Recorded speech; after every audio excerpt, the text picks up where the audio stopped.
नमस्कार, बात खबरों की लेकर आया हूं मैं उमाशंकर सिंह। आज की प्रमुख खबरें। कंटेनमेंट जोन में लॉकडाउन की अवधि 30 नवंबर तक। ठेकेदार बंधु पर आईटी विभाग का रेड। नीतीश कुमार जेल जाएंगे, लोक जनशक्ति पार्टी। कोरोना काल में भी सभी लोगों को सही पोषण।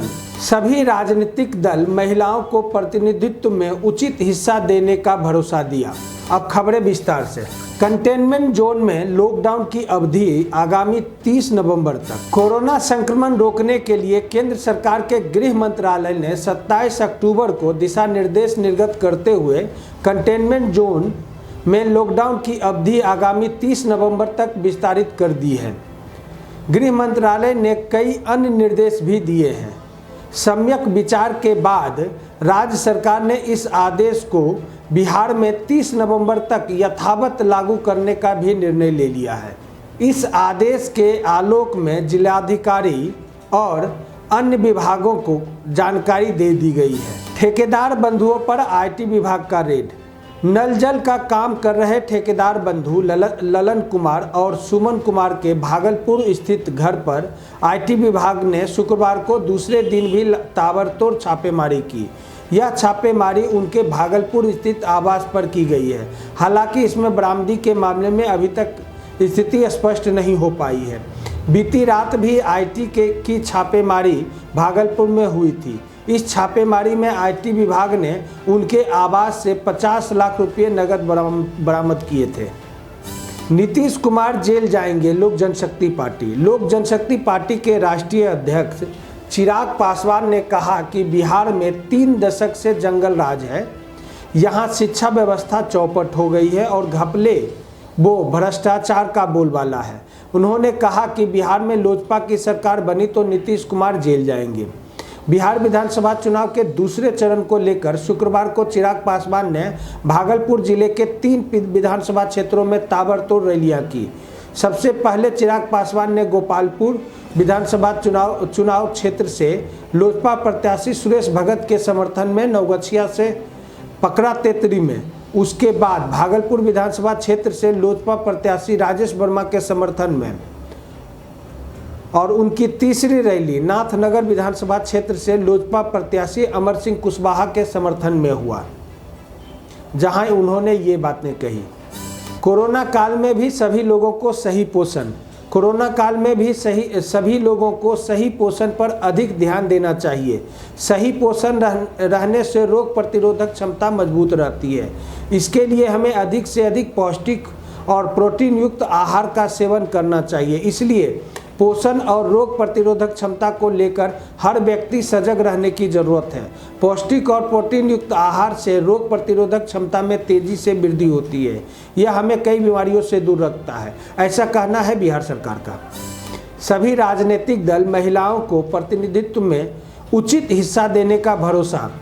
सभी राजनीतिक दल महिलाओं को प्रतिनिधित्व में उचित हिस्सा देने का भरोसा चाहे जो दिलाते रहे, लेकिन भारतीय गणतंत्र की स्थापना के 7 दशक बाद भी अब तक मात्र 6 महिलाएं ही बेगूसराय से बिहार विधानसभा पहुंच सकी हैं।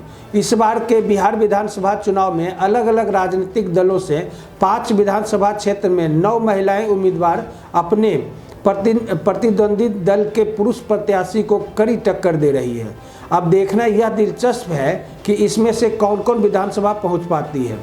राष्ट्रकवि रामधारी सिंह दिनकर की जन्मभूमि के राजनीतिक इतिहास का पन्ना पलटने पर पता चलता है कि समाजवाद और साम्यवाद की पृष्ठभूमि वाले बेगूसराय के इस धरती पर भी आधी आबादी को कभी भी उचित प्रतिनिधित्व नहीं मिल पाया।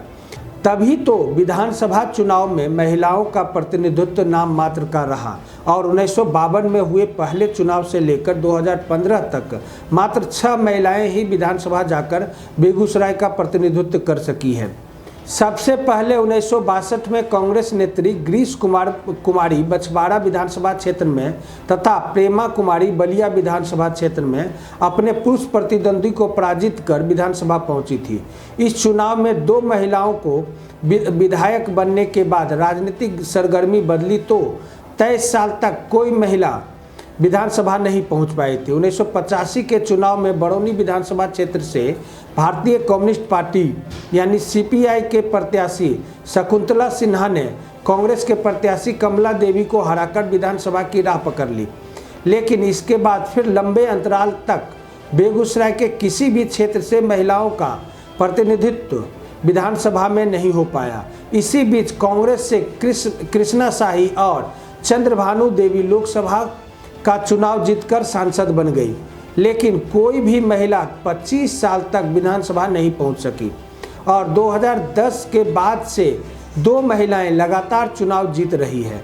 2010 के चुनाव में जदयू ने तेज तर्रार आईएएस अधिकारी अफजल अमानुल्लाह की पत्नी परवीन अमानुल्लाह को साहेबपुर कमाल क्षेत्र से तथा राजनीतिक पृष्ठभूमि की कुमारी मंजू वर्मा को जब चेरिया बरियापुर विधानसभा क्षेत्र से मैदान में उतार दिया तो लोगों ने इसे हड़बड़ी में उठाया गया कदम बताया था, लेकिन दोनों ने अप्रत्याशित रूप से जीत का परचम लहरा दिया।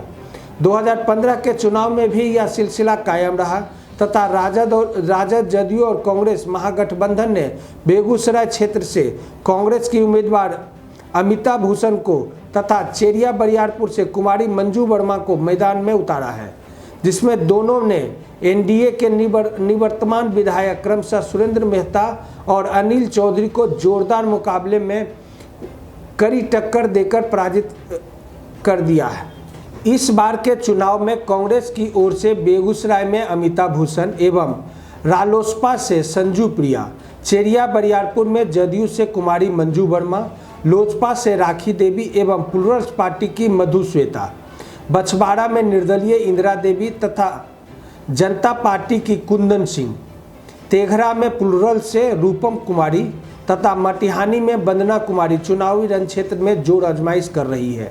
अब देखना यह दिलचस्प होगा कि 2020 के इस चुनाव में कितनी महिलाएं जीतकर अपना सेहरा बांध विधानसभा पहुंच पाती हैं। ये तो था बात खबरों की।